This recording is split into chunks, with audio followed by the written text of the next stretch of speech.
Il existe des jeux qu'on ne devrait jamais télécharger. Pas parce qu'ils sont nuls, mais parce qu'ils sont maudits. Des jeux bannis, censurés, retirés de partout. Certains ont ruiné des carrières, détruit les studios ou carrément traumatisé les joueurs. Dans cette vidéo, on plonge dans les coins les plus sombres du jeu vidéo. Accroche-toi, parce que ce que tu vas voir va te surprendre. Abonne-toi si tu aimes les histoires étranges du monde numérique et active la cloche. C'est gratuit et ça me motive à charbonner encore plus. Allez, on commence. On commence avec Sad Satan. Ce jeu a apparu pour la première fois sur une vidéo d'un youtubeur nommé Obscure Horror Corner.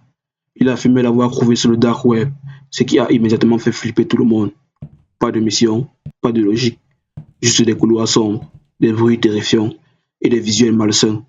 Certains disent qu'il s'agit d'un test psychologique, d'autres parlent d'un projet de manipulation mentale. Le plus fou, on ne retrouve plus le fichier original du jeu. Il a disparu. Et ceux qui ont essayé de le reconstituer ont fini par abandonner. Sad Satan n'est pas un simple jeu, c'est un mystère numérique.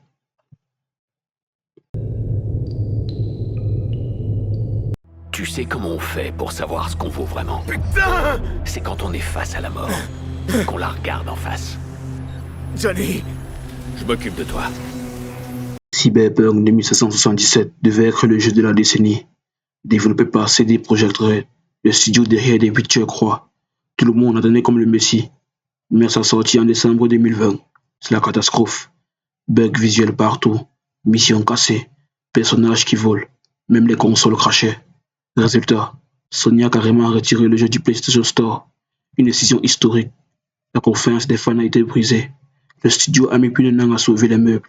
Et pourtant, le jeu est devenu un exemple de ce qu'on appelle aujourd'hui un lancement maudit.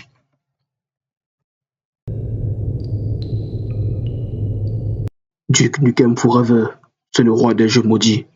Annoncé en 1997, il a mis 15 ans à sortir. Entre changement de moteur graphique, d'équipe et surtout de studio, c'est devenu un enfer logistique. Chaque année, un nouveau retard, une nouvelle excuse. En 2011, il sort enfin.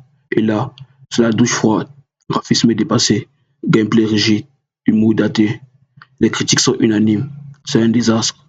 Ce jeu est la preuve que même une licence culte peut sombrer quand la malédiction de la production frappe.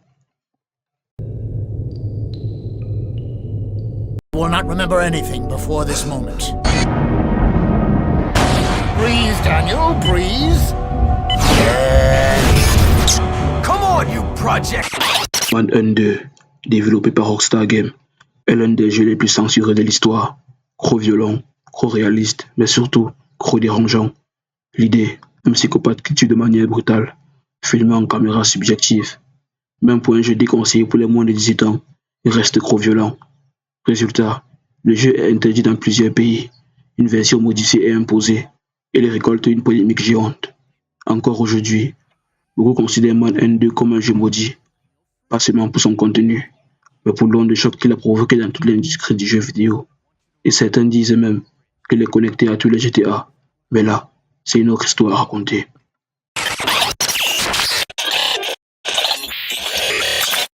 Les jeux qu'on vient de voir ne sont pas juste des échecs techniques ou des polémiques passagères. Ce sont des avertissements, des exemples extrêmes de ce qui arrive quand l'ambition, la peur ou le chaos prennent le dessus. Et toi, dis-moi en commentaire, lequel de ces jeux oserais-tu essayer? Et si tu en connais d'autres, écris-le en commentaire. N'oublie pas de liker la vidéo, de t'abonner à la chaîne et d'activer la cloche pour ne rien rater. Et surtout, ne télécharge rien sans réfléchir 2 fois. Allez, à plus.